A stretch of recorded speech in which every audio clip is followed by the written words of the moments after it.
Nike might just be the most iconic brand ever. Just show the swoosh logo to anyone and it's instantly recognizable, and yet their share price dropped over 70% in recent years. They somehow forgot how to sell shoes and accidentally destroyed their own empire, all on their own. They did it by handing their entire business to their competitors. But how does anyone mess up this bad? Nike at one point was fully untouchable. Their commercials were everywhere, and crucially, their products were in every shop and every high street. They managed to make the brand feel deeply personal. Your favorite team was sponsored by them, and your favorite athlete was running in their shoes. So naturally, everyone wanted to wear Nike.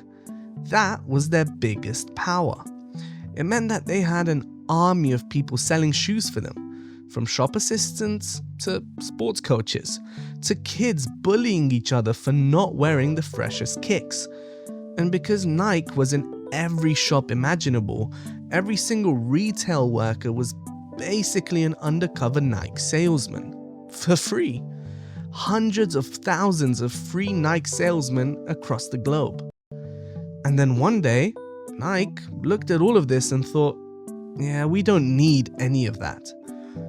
And one boardroom meeting later, around 2020, Nike made a decision that changed everything. On paper, it seemed genuinely brilliant. And the one dude who thought of this probably got a huge bonus on his paycheck. They were going to cut out all the retailers and sell exclusively in their own shops, app, and website. This would help them keep all the profits for themselves without a middleman taking a cut. Genius, right?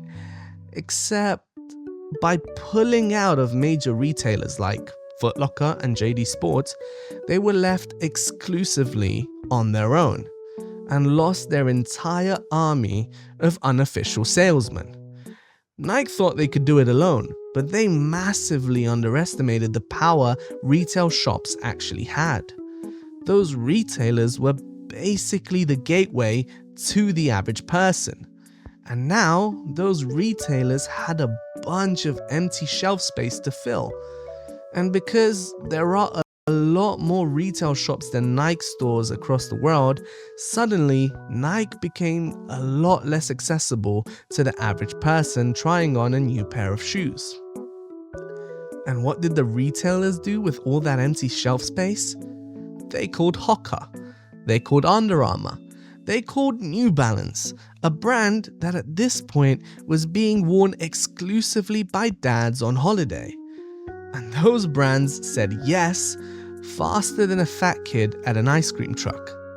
Suddenly, brands nobody took seriously before had prime shelf space and the full force of retail distribution behind them. The stuff used to put Nike on people's feet were now recommending other brands.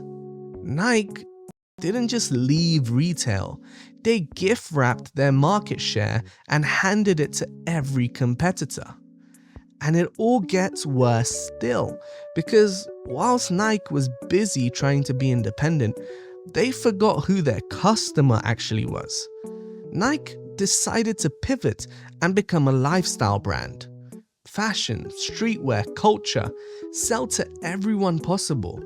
Which, again, sounds great on paper until you realize that when you try to sell to everyone, you usually end up selling to nobody.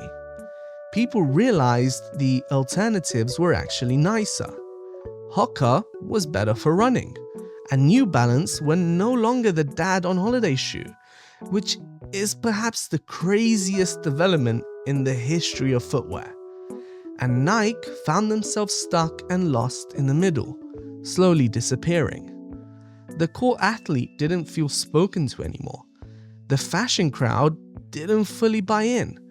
And the shop assistant who used to solve all of this by handing someone a pair of Nikes, yeah, he's recommending you wear something else now.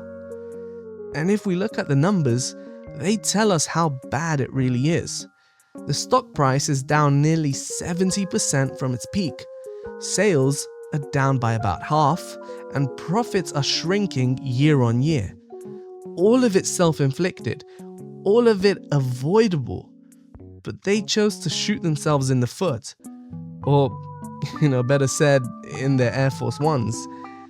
So, just do it. Well, just like their slogan says, they just did it. The most avoidable self-inflicted corporate catastrophe of the last decade. They handed competitors the opportunity of a lifetime and gave up the empire they spent decades building. If this video made you feel slightly better about your own bad decisions, please consider subscribing. At least you've never lost 70% of your value in 4 years. Bye.